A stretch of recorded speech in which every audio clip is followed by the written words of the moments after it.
Hola, ¿cómo le va? El gusto de saludarle desde el centro de la provincia del Chaco.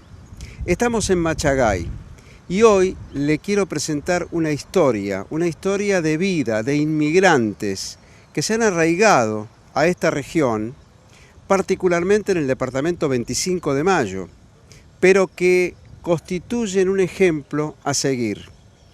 Una estructura de trabajo familiar que se ha prolongado en el tiempo, en pequeños y medianos productores. Por supuesto la agricultura, pero un denominador común, las vacas. Ganadería con todos.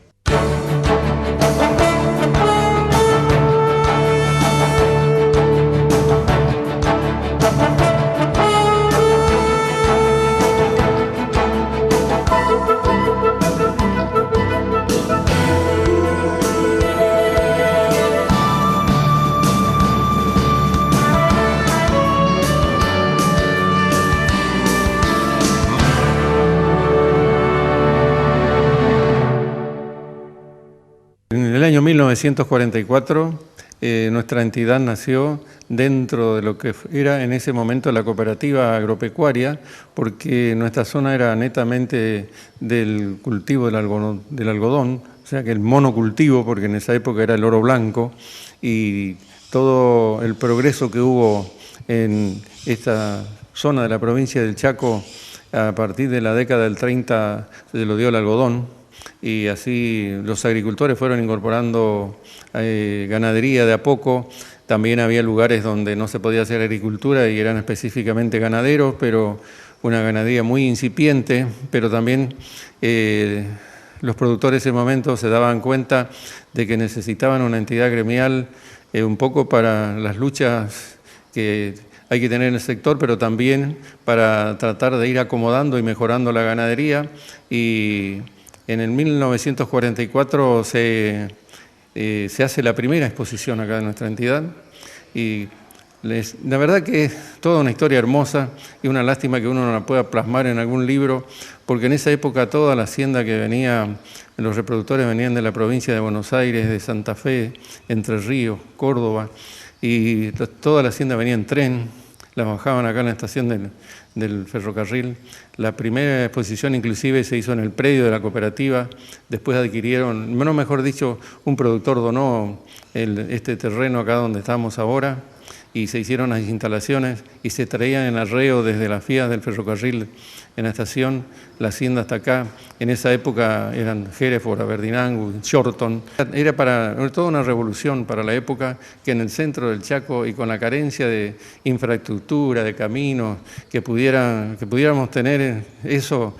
La verdad que los pioneros que hicieron esto son dignos de un gran reconocimiento, porque la verdad que había que tener muchas ideas, mucha capacidad de trabajo, inteligencia, y se fue haciendo de a poco. Mis abuelos vinieron al Chaco, compraron ese campo, después lo heredó mi papá y actualmente estoy a cargo yo del campo.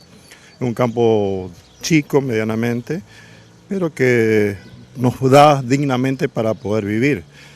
El Chaco sí fue muy castigado, somos una zona marginal de la nación, pero que hoy creo que son estas las zonas donde se está produciendo y donde se va a concentrar la mayor cantidad de hacienda del país, porque son las tierras que no sirven para producir cereales, porque los rendimientos no son acordes a las necesidades que hoy tienen las grandes inversiones, pero que en el sistema ganadero estamos haciendo y tenemos mucho por hacer, y creo que el techo es incalculable de la provincia del Chaco.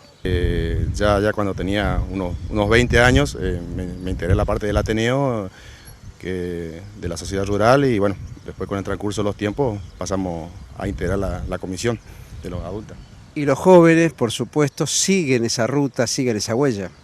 Sí, actualmente el Ateneo se sigue, tiene bastante chicos, alrededor de unos 20, 25 chicos que están participando, y bueno, le siguen poniendo empeño y gana como para que sea el semillero, digamos, de los futuros dirigentes.